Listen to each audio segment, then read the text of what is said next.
कल जो हमने चर्चा किया था उसी को आज आगे बढ़ा रहे हैं।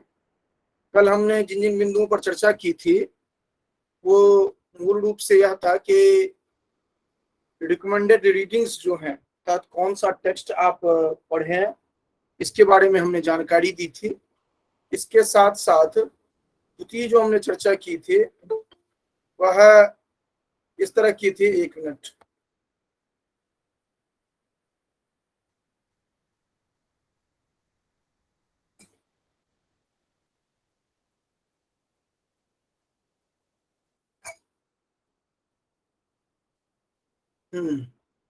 तो एक पहले जानकारी जो हमने दी थी इसमें यह था जो कि रिकमेंडेड रीडिंग्स जो हैं इनके बारे में जानकारी दी थी, और इसके लिए हमने आपको मुख्य रूप से 2 ग्रंथ बताए थे, और उसके अतिरिक्त और जो भी ग्रंथ आप देखना चाहते हैं वो आप अपने आवश्यकता के अनुरूप आप ग्रंथ ले सकते हैं। एक तो मैंने बताया था सबसे सहज, सरल, आसानी से उपलब्ध जो मोटा आपको इस साइज में जो मिलता है आपको, साधक संजीवनी, वो आपके पास होनी चाहिए। साधक संजीवनी भी अलग अलग आप देखेंगे, ये बड़े साइज में जो है इसमें कि आपको अक्षरशः उसका अर्थ दिए हुए हैं, वो इनिशियल स्टेज में आपके लिए महत्वपूर्ण होगा। दूसरा जो हमने बताया था ग्रंथ, वो बताया था शांकर भाष्य। शांकर भाष्य आपको हिंदी कमेंट्री के साथ भी मिल जाएगा, अर्थात तो संस्कृत में है लेकिन उसका हिंदी वर्जन भी मिल जाएगा संस्कृत के साथ, और अंग्रेजी वर्जन भी मिल जाएगा संस्कृत के साथ। तो दोनों ही आपके लिए, दोनों संस्करण आपके लिए उपयुक्त होगा। अगर आप हिंदी में चाहते हैं तो गीता प्रेस गोरखपुर से ही मिल जाएगा, और अंग्रेजी में चाहते हैं तो बहुत सारे हैं। इसके अतिरिक्त अलग दृष्टियों से जो गीता की चर्चा की गई है उनमें आप अलग अलग ग्रंथ ले सकते हैं, जिसमें कि लेटेस्ट में आप देखेंगे जो कि प्रधानमंत्री मोदी जी जो गिफ्ट किए थे किसी राष्ट्राध्यक्ष को, तो उन्होंने जो प्रस्तुत किया है, तो वहां पर महात्मा गांधी और तिलक जो है इनके द्वारा जो है विषय वस्तु जो उपस्थापन किए गए हैं गीता के संदर्भ में, वो आप अलग देख सकते हैं। आचार्य तिलक द्वारा जो ये इसकी टीका की गई है, उसके साथ भी आपको आर्काइव पर फ्री ऑफ कॉस्ट मिल जाता है। लेकिन मोटे तौर पर चूंकि आप इनिशियल स्टेज में पढ़ने जा रहे हैं तो आपको गीता प्रेस गोरखपुर से जो उपलब्ध है वो आपके लिए मोर देन सफिशियंट है, क्योंकि जितना ग्रंथ देखेंगे तो आप थोड़ा कंफ्यूज करेंगे। उसके बाद दूसरा ये था जो कि ये गीता सभी के लिए है, क्योंकि गीता ही एक इस तरह का ग्रंथ है कि आप जहां कहीं भी जिस किसी भी कम्युनिटी से बात करते हैं कहीं भी गीता पर प्रश्न चिन्ह नहीं उठता है। वो आप हिंदू, मुस्लिम, सिख, ईसाई जहां भी बात करें गीता पर प्रश्न चिन्ह नहीं उठता है। यद्यपि गीता धार्मिक ग्रंथ के रूप में देखते हैं, लेकिन इसके बावजूद आप देखते हैं कि कोई भी प्रश्न चिन्ह नहीं उठाता है। दूसरा क्या है कि कोई भी डिसिप्लिन, मान लीजिए आप आर्ट्स के हैं तो आर्ट्स ग्रुप का जो टेक्स्ट होता है वो अर्थात स्पिरिचुअलिटी का जो टेक्स्ट होता है साइंस वाले नहीं करना चाहते हैं, मैनेजमेंट वाले नहीं एक्सेप्ट करना चाहते हैं। लेकिन गीता एक इस तरह का ग्रंथ है जिसमें कि कोई भी किसी भी डिसिप्लिन का हो, वो फिजिकल साइंस का व्यक्ति हो या फिर मैनेजमेंट का व्यक्ति हो या किसी भी फील्ड का व्यक्ति हो, वह गीता को उसी तरह सम्मान देता है जैसे कि आप सम्मान देते हैं। तो गीता हर क्षेत्र को आत्मसात किए हुए हैं। तो अगर आप, और उसके साथ साथ अगर बाइबल किसी को आप डिस्ट्रीब्यूशन की बात अगर करें तो गीता ही एक महत्वपूर्ण ग्रंथ में आपको दिखाई पड़ेगा। तो कुल मिलाकर बहुत सारी बातें हैं जो कि गीता को लेकर के आप ध्यान देते हैं। तो ये गीता फॉर ऑल जो है इसको हमने विस्तार पूर्वक कल देखा था। इसकी स्पेशलिटी जो है इस वजह से आप देखते हैं जो कि गीता का हर एक पक्ष, अर्थात जीवन का हर एक पक्ष जो है वो आपको गीता, अगर आप शांति की खोज में हैं तो भी आपको मिलेगा, अगर आप धार्मिक अवचेतना वाले हैं गीता में आपको सोल्यूशन मिलेगा, या अन्य जो फील्ड है वो सभी आपको मिलेगा। हम एक एक करके देखेंगे यहाँ पर, और उसके साथ साथ हमने कुछ क्वेश्चन ये कल का ये हमारा रहा। आज जो हम चर्चा करने जा रहे हैं उसमें मुख्य रूप से हमारे दो बिंदु होंगे, क्योंकि जब हम गीता की बात करते हैं तो अनिवार्य रूप से गीता के जो पात्र है और गीता कब प्रारंभ किया हुआ, कहाँ पर आप देखते हैं, उसकी इतिवृत्ति वो जानना जरूरी हो जाता है, क्योंकि नहीं तो आपको हवा नहीं लगती है जो कि कहाँ से हम चले थे और कहाँ पर हम पहुंचे। तो इस कारण से थोड़ी सी जानकारी आपको रखनी होती है। आप अगर गीता को देखते हैं तो भीष्म पर्व से लिया गया है, ये आप जानते हैं। तो भीष्म पर्व पर तो हम बाद में आएंगे। हम पहले परंपरा एक रही है जो भीष्म तक जो हम पहुंचे हैं, भीष्म जो सरसैया पर आए हैं, उसके पूर्व की जो कथानक है वो कैसे जाने, इसके बारे में हम थोड़ी बहुत जानकारी लेते हैं। क्योंकि देखिए, आपको कथानक बहुत सारे एपिसोड के माध्यम आते हैं, बहुत नैरेटिंग जो स्टोरीज हैं उनके माध्यम से भी मिल जाते हैं। लेकिन आगे से आप ध्यान ये रखेंगे कि जब भी आप चर्चा करें तो अनिवार्य रूप से आप मूल ग्रंथ जो है महाभारत में, जो आदि पर्व में जो वर्णन किया गया है, उसके आधार पर ही आप वर्णन करें, तभी जाकर के वह ऑथेंटिक माना जाए। वह अपने अपने हिसाब से चर्चा करते हैं तो हम उस पर न जाएं, क्योंकि उस पर जाने से समस्या क्या हो जाती है कि आप में ऑथेंटिसिटी जो है उसकी कमी हो जाती है क्या। तो महाभारत के आदि पर्व के आधार पर जो वर्णन होता है वो आप देख सकते हैं। लेकिन अभी हम चर्चा कर रहे हैं तो आपको एक हायरार्की बता रहे हैं जो कि कहाँ से प्रारंभ हुआ और कहाँ पर आप देखते हैं, उसको संक्षेप में हम चर्चा करते हैं। देखिए, आप जितना पीछे जाएंगे उतना ही आप अलग अलग परंपराओं को देखेंगे, अर्थात आप ऐतिहासिक दृष्टि से आप बहुत जितना आगे जाएंगे उतना की अलग अलग जो राजा रहे हैं।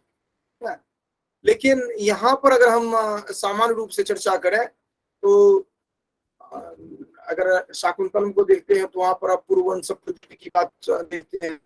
फिर आते हैं जो कि धर्म क्षेत्र कुरुक्षेत्र जो गीता में बात करते हैं तो वहां पर कुरु की बात करते हैं। तो एक अगर सामान्य हायरार्की देखें तो हम ये देखते हैं जो कि चंद्रवंश से यह प्रारंभ होता है और आगे बढ़ते बढ़ते आप देखते हैं जो कि ययाति के 5 होते हैं। फिर ययाति के जो ययाति का जो विवाह होता है, फिर अलग अलग जो उनके 5 पुत्र हैं, फिर 5 पुत्रों का जो साम्राज्य होता है, फिर आगे जो पुरुवंश आगे बढ़ता है जो आप देवयानी और शर्मिष्ठा की का कथानक आपने पढ़ा होगा। ये आगे बढ़ते हुए आप देखते हैं जो कि यह निरंतर यह वंश जो है, अर्थात आप शर्मिष्ठा ये पुरु और इनकी जो कथानक जो आपने पढ़ा है, सॉरी शर्मिष्ठा और ययाति का कथानक जो पढ़ा है, वहाँ उससे पुरु होते हैं और पुरु को लेकर के आप देखते हैं जो कि अलग अलग जो परंपरा चलती है, वंश परंपरा, वो वंश परंपरा आगे चलते चलते जो ये आप कौरव गाथा में आते हैं वो उसी क्रम में चलता है। हालांकि ये बहुत विस्तृत है क्योंकि जहां से प्रारंभ होता है और जहां तक चलता है हम उतने में नहीं जा रहे हैं, क्योंकि एक बहुत बड़ा कथानक है, संवरण जो है वहीं से प्रारंभ होकर के चलता है, तो वहां पर नहीं जा रहे हैं।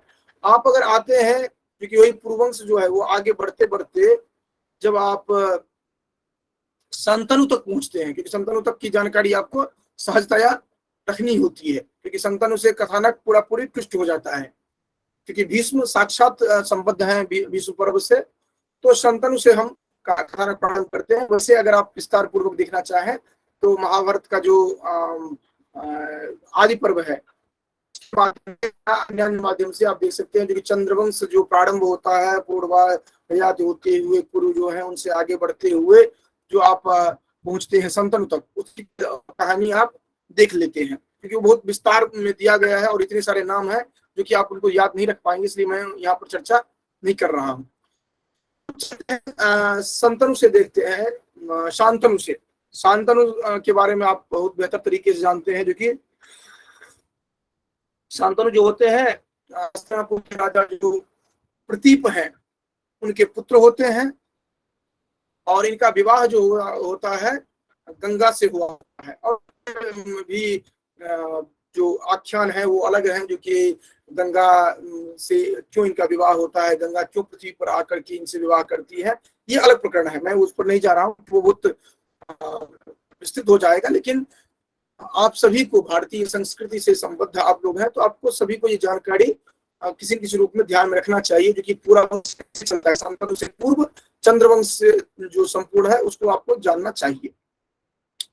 तो ये इनका गंगा से विवाह होता है, और उन्हीं से उनका पुत्र एक होते हैं देवव्रत, जो आप देखते हैं भीष्म जो सरसैया पर होते हैं उनको आप देखते हैं देवव्रत।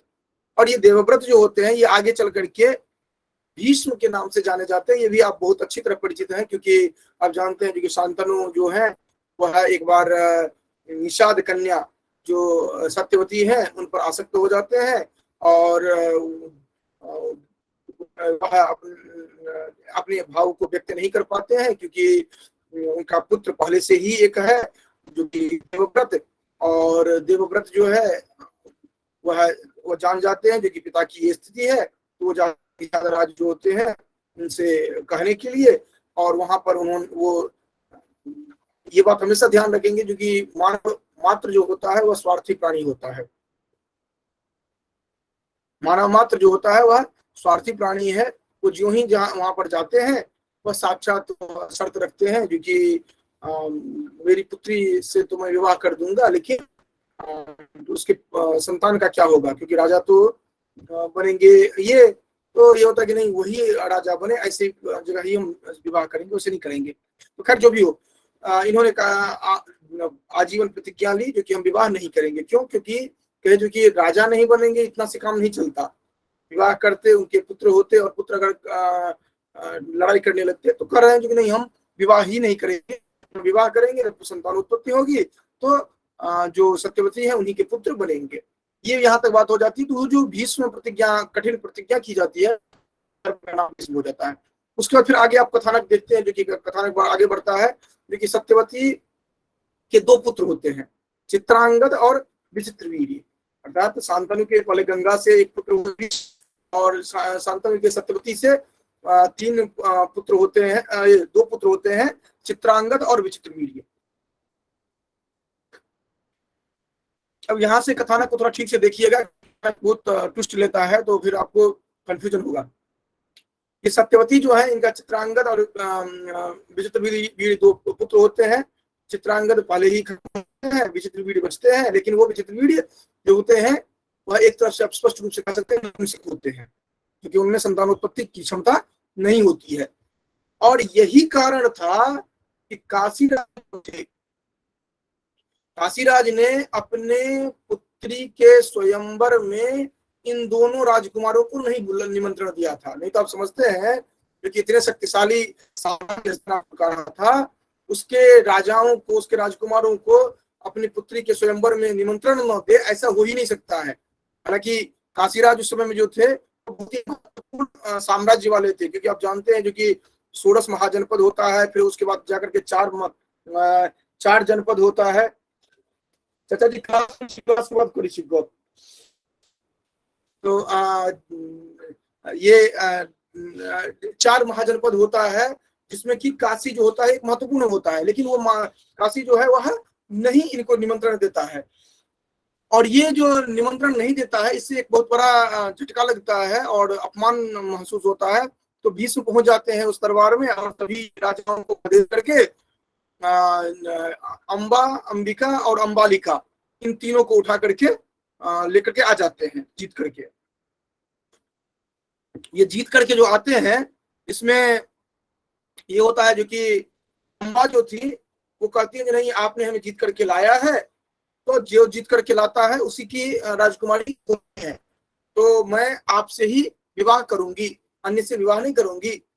अंबिका और अंबालिका को तो मना लिया जाता है जो कि विचित्र बीड़ी से कर ले और अपनी मजबूरी बताते हैं, लेकिन ये कहते हैं जो कि नहीं, नहीं आपने जीत करके लाया, आप अपने लिए लाए, दूसरे के लिए थोड़ी लाया जाता है, तो आपको विवाह करना होगा। लेकिन वो नहीं विवाह करते हैं और वो जाकर के अपने मृत्यु को का वर्ण करती है और अगले जन्म में शिखंडी बनती है। अब यहाँ पर देखिए जो कि अंबिका से 3 पुत्र होते हैं, जो कि सॉरी अंबिका से धृतराष्ट्र होते हैं और अंबालिका से होते हैं पांडु। वस्तुतः ये भी जो होते हैं वो विचित्र बीड़ी से नहीं होते हैं, ये जो ये जहां तक मैं स्मरण कर पा रहा हूं, ये वेदव्यास से देखना होगा क्योंकि ये किसी मुनि के प्रभाव से ही ये होते हैं। और इधर जो होता है कि सत्यवती के संयोग से वेदव्यास का जन्म हुआ था, ये हम देखते हैं। तो इस तरह से हम देखते हैं जो कि इधर जो पुत्र होते हैं वह एक धृतराष्ट्र और एक पांडु। अब आगे इसमें बढ़ते हैं हम। धृतराष्ट्र का विवाह गांधारी से, जिनके भाई को लेकर के आप शकुनी को देखते हैं, और इधर पांडु जो होते हैं उनका विवाह होता है कुंती से। और कुंती से जो विवाह होता है इसमें आप देखते हैं जो कि इसमें कुंती का भी अलग एपिसोड आप जानते हैं, जो कि वो जो एक दुर्वासा जो उनको उनकी सेवा करते हैं और सेवा करने के बाद वह उनको वर देते हैं कि जिस देवता को आप वर बुलाएंगे वो आ जाएंगे। और इस तरह से क्रम से उन्होंने 3 देवताओं को बुलाया। पहले सूर्य को बुलाया विवाह से पूर्व, फिर देखते हैं जो कि वो कर्ण उत्पन्न होता है और लोकलाज के वजह से प्रभावित कर दिया जाता है। इधर जो आगे जो बढ़ करके हम देखते हैं, आगे में क्या होता है कि जब विवाह हो जाता है तो एक बार शिकार खेलने के लिए जाते हैं, पर आकर के होता यह है जो कि ये एक ऋषि को वेदित कर देते हैं। और ऋषि कहते हैं जो कि दोनों ऋषि जो है वह ऋषि के साथ समागम की स्थिति में होते हैं, तो उनको बाण से वेदित कर देते हैं। तो उनका शाप होता है कि जिस दिन आप अपनी पत्नी के साथ समागम में जाएंगे उसी दिन आपकी मृत्यु हो जाएगी। तो पांडु भाई जाते हैं, तो हमारी संतति कैसे चलेगी? तो कुंती कहते हैं कोई बात नहीं, हमारे पास उपाय है। और ये धर्मराज को फिर उसके बाद यमराज जो वायु और इंद्र इनका आवाहन करते हैं। तो धर्मराज भीम और अर्जुन की होती है, और 2 जो नकुल सहदेव जो है उनके लिए भी अश्विनी कुमार जो होते हैं उनको आवाहन करते हैं। इस तरह से माद्री के लिए 2 और इधर इनका 3, टोटल 5 पांडव होते हैं। और कर्ण छठा होता है जो पहले ही उत्पन्न हुआ है। इधर गांधारी से धृतराष्ट्र देखते हैं जो कि दुर्योधन होता है, और दुस्सला एक दुशासन दूसरा बेटा होता है, और 98 और पुत्र होते हैं। और दुर्योधन का विवाह जो होता है वह भानुमति से, और उससे अलग संतान होते हैं जो कि लक्ष्मण आदि होते हैं। इधर अर्जुन और सुभद्रा का देखते जो महाभारत में देखेंगे हम लोग, इनका नाम भी आएगा वहां पर। तो अभिमन्यु और उत्तरा को देखते हैं। और अभिमन्यु के उस समय में अभिमन्यु का वध हो जाता है चक्रव्यूह में, और अभिमन्यु उत्तरा का जो गर्भ है वह उससे परीक्षित का जन्म होता है। और परीक्षित मद्रावती से अलग अलग होते हैं संतान, जिनमें कि एक जन्मेजय उग्रसेन आदि होते हुए जन्मेजय होता है। और जन्मेजय जो है यही आप कथानक महाभारत में देख रहे हैं, जो कि यहाँ पर जो सुनाया जा रहा है कथानक, वो यही जन्मेजय का जो अभी चल रहा है प्रसंग, वो जन्मेजय का ही प्रसंग आप सुनेंगे यहाँ पर। जो इसमें वैशंपायन और जन्मेजय का जो ये प्रसंग चल रहा है, क्योंकि उसमें भी क्या होता है, क्योंकि परीक्षित को सर्प दंश हो जाता है। तो ये जन्मेजय ने यज्ञ किया, जो कि जितने भी हैं सब मार ही डालेंगे सर्प को, इस तरह करके एक प्रसंग आता है वहां पर भी। तो कुल मिलाकर के ये प्रसंग आप देखते हैं, तो ये कथानक जो है, इसी कथानक के आधार पर आप आ जाते हैं कहां पर, जो कि ये कुरु वंश में आते आते यहाँ पर हम देखते हैं कि वैशंपायन और जन्मेजय का संवाद चल रहा है। महाभारत जो आप संपूर्ण देखते हैं, ये कुल 18 पर्व आप जानते हैं, आदि समावन विराट आदि जो है, ये कुल 18 पर्व देखते हैं। इन 18 पर्व में आप जन्मेजय और वैशंपायन का संवाद चलता है। अब 18 पर्व में एक पर्व है भीष्म पर्व, ठीक। आदि सभा विराट के बाद फिर आप उद्योग देखते हैं, फिर जितने भी सेनापति होते हैं उनके नाम पर आप भीष्म, सोक्तिक आदि देखते हैं क्रम से। तो भीष्म पर्व में जब पहुंचते हैं, तो भीष्म पर्व में आप नोट कर लेंगे, भीष्म पर्व के 13वें अध्याय से लेकर के 42वें अध्याय तक आप देखते हैं, देखिए श्रीमद् भगवद गीता पर्व को देखते हैं, ठीक। तो ये जो आप क्रम से देख रहे हैं, इसमें 25वें अध्याय के आरंभ में धृतराष्ट्र पूछते हैं इससे संजय से, क्योंकि आप जानते हैं, क्योंकि जब महाभारत शुरू होता है तो ये वेदव्यास जो थे वह धृतराष्ट्र से आकर कहते हैं कि आप महाभारत देखना चाहते हैं तो मैं आपको देता हूँ। तो कह कि मुझे क्यों दे रहे हैं, आप संजय को दे दीजिए, संजय हमें सुनाएंगे। तो संजय को दिया जाता है और संजय सुनाना प्रारंभ करता है दिव्य दृष्टि के माध्यम से। तो वह 10 दिन तक तो युद्ध स्थल में रहते हैं संजय, उसके बाद आते हैं और फिर आते हैं। तो ये 25वां अध्याय जो है, वहां धृतराष्ट्र संजय से पूछते हैं। अब प्रश्न जो बनता है ऑब्जेक्टिव, आ जाइए आप। ऑब्जेक्टिव एक तो प्रश्न बनता है इनके पात्रों को लेकर के प्रश्न बनता है। दूसरा प्रश्न जो बनेगा, जो ये अभी जो कथानक देखेंगे प्रथम अध्याय में, जो कि इनका शंख का नाम क्या है, इनके गुरु कौन है, आदि आदि, ये प्रश्न बनेगा। दूसरा, और उसके बाद जो आगे आप देखते हैं उसमें ये होता है जो कि इंटर रिलेशन जो है, जो कि किसके कौन पुत्र थे, किससे कौन उत्पन्न हुए, ये प्रश्न जो बनता है। और अध्याय से संदर्भित जो प्रश्न बनता है, इसके साथ साथ एक महत्वपूर्ण प्रश्न बनता है जो कि ये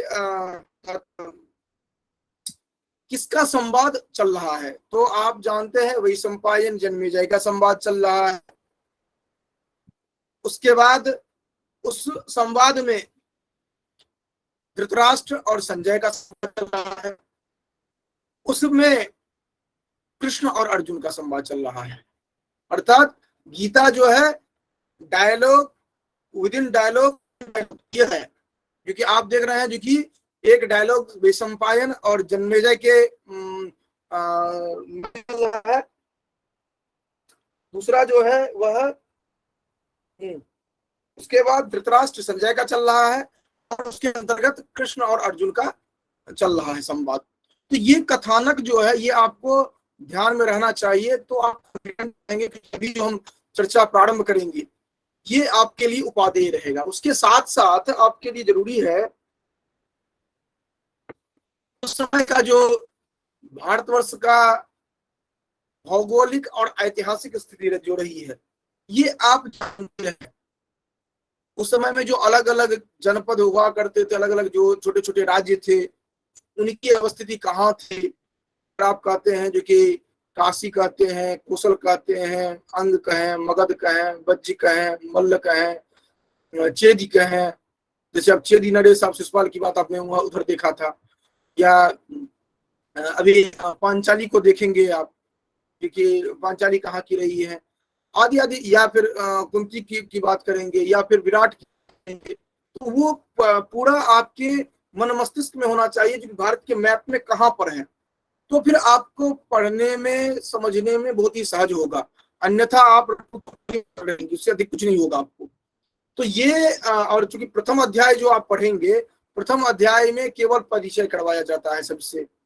जो आप शुरू करेंगे वहीं पर आप प्रारंभ में ही जो कि कौन कौन महत्वपूर्ण हमारे योद्धा है उसको बताने लगते हैं, तो उसमें पूरा बताते हैं जो कि ये व्यक्ति है, तो आपको जानकारी रहनी चाहिए। ठीक है।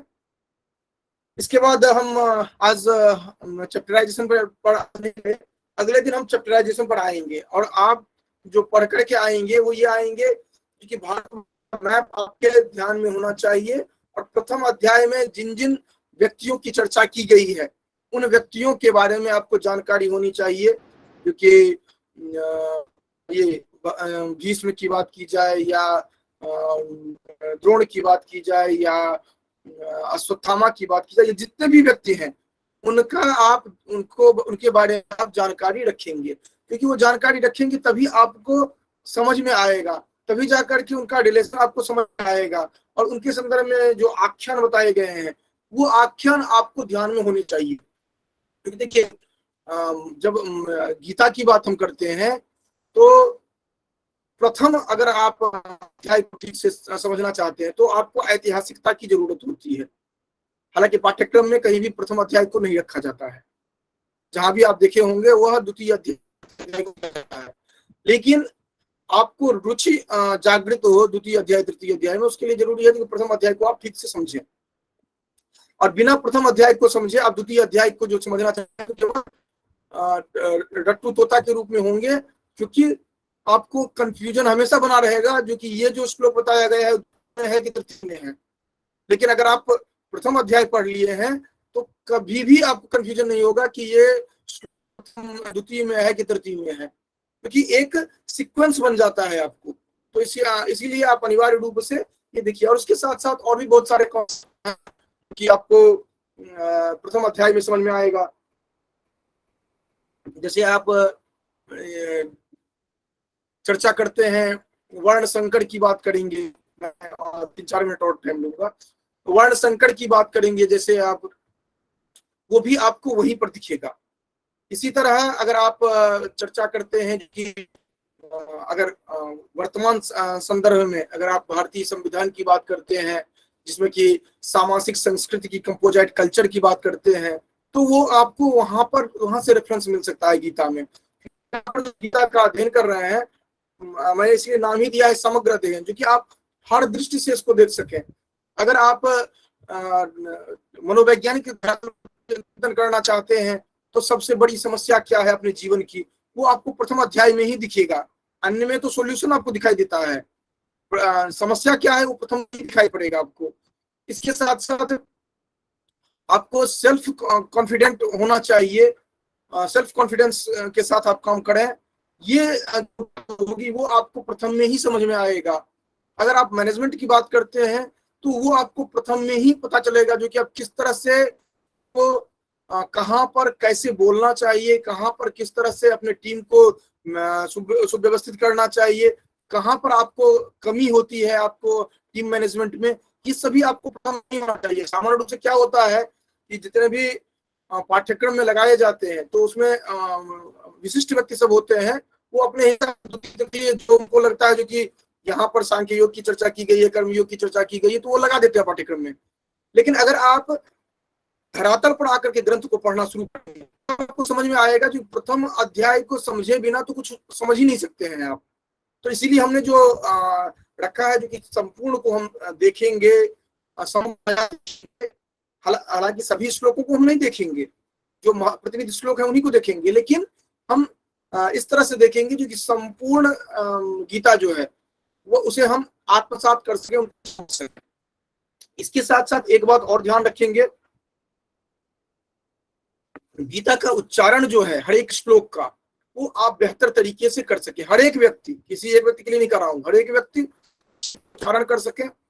इसके लिए मैंने मेरा जो वेबसाइट है वहां पर मैंने प्रथम अध्याय और द्वितीय अध्याय की रिकॉर्डिंग दी है। हालांकि आप स्वर पर मत जाइएगा, एक लय को आप ध्यान में रख करके आप वहां पर कर सकते हैं, जो कि अभ्यास कर सकते हैं, जो कि पारायण के रूप में आप बैठिए थोड़ी देर में उसका पारायण कर लीजिए। साथ साथ जो गीता के संदर्भ में एक बहुत ही महत्वपूर्ण बात है कि अलग अलग परंपराओं में जो कि गीता सामान्य रूप से अंतिम समय में ही हमें जानकारी होनी चाहिए, वो भी बात अपने स्तर पर सही है। लेकिन है क्या कि जैसे हम लोगों की परंपरा में है जो कि गीता अंतिम समय में ही सुनाई जाए, ये इस तरह का रहता है जो कि अंतिम समय में जो मरणासन स्थिति में जो है उसको सुनाई जाती है, परंपरा है। तो वहां पर कॉन्सेप्ट ये है कि गीता अगर आप ठीक से पढ़ लिए तो नो डाउट आपको स्वयं के अतिरिक्त दुनिया में किसी पर डिपेंडेंट आप नहीं रहेंगे। हर दृष्टि से आप सेल्फ डिपेंडेंट होंगे और आपकी दृष्टि परिवर्तित होगी अगर आपने ठीक से गीता को पढ़ा है तो।